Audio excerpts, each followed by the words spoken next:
vocations, that willing young hearts may take on the challenge of this ministry and the power to bind and loose in Christ's name.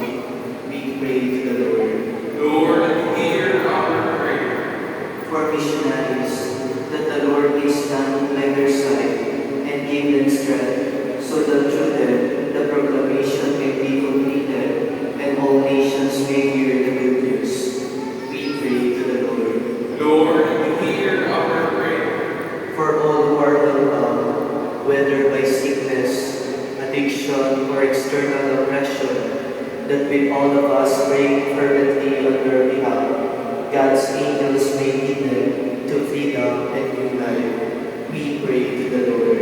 Lord, hear our prayer. For our beloved dead, whose lives have been poured out like a liberation, that they may be purified to receive the crown of righteousness from the Lord, the just judge of all. We pray to the Lord. Lord, hear our prayer.